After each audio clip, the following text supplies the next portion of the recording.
Hello everybody, I got bored so I made this. You're welcome.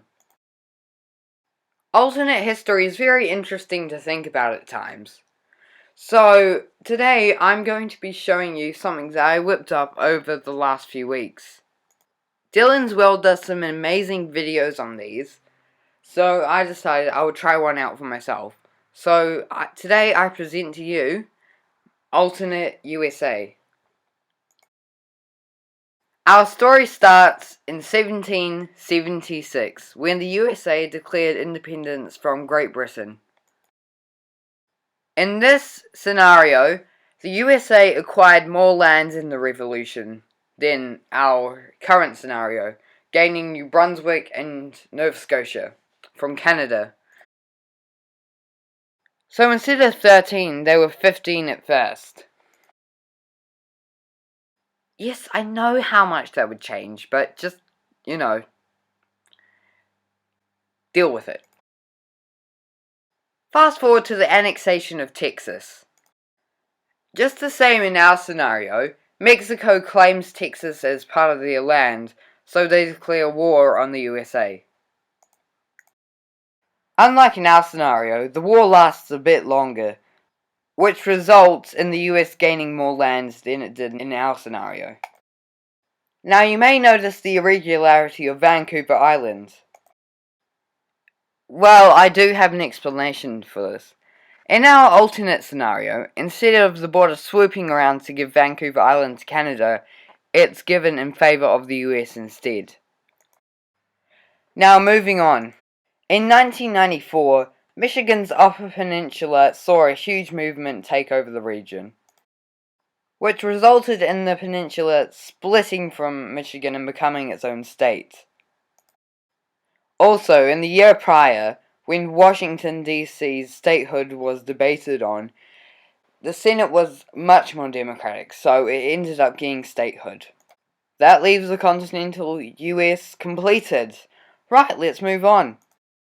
In 2014, when Puerto Ricans had a vote on statehood, they voted largely in favor for statehood, which ended up in Puerto Rico becoming the state. As for Cuba, instead of violently breaking away, the US decides to adopt the culture more in Cuba, and in 1972, Cuba becomes a state. In Guam and the Northern Marianas, they both fused into one territory and later became a state of the US. In American Samoa, things are a lot different than they are today. You may notice that the country of Samoa is now part of American Samoa. No, I'm not being willy-nilly, I have a story behind this. Calm down, children, Grandpa will tell you. In World War I, Germany had the Samoan Islands taken from them by New Zealand. In 1918, a huge outbreak of measles in Samoa caused New Zealand economic troubles, so they decided to sell the islands to the United States. In 1980, after years of manipulating the culture to make it more American, Samoa is granted statehood. In 1946, instead of the Philippines being granted independence, the Philippines simply just want to stay part of the United States. Later, under President Clinton's reign, I did not have sexual relations with that woman, Miss Lewinsky. Him and his vice president were planning a bill to grant the Philippines statehood. The original plan was just to give the whole Philippines statehood, but some thought that that would be stupid as it would have too much power.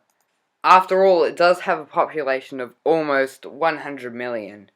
So they make a new plan to divide it up into 3 states, and in 1998 passed, giving the 3 divisions statehood. Altogether, these new acquirements would boost the US's population from 318 million to around 450 million. And now I've done the math, and now, which I find interesting, there would now be 752 electoral votes instead of 538. And with all those oceans to cross, it would make presidential campaigns a bit more, stressful. But remember, this is alternate history. This is never going to actually happen. Thank you so much for watching.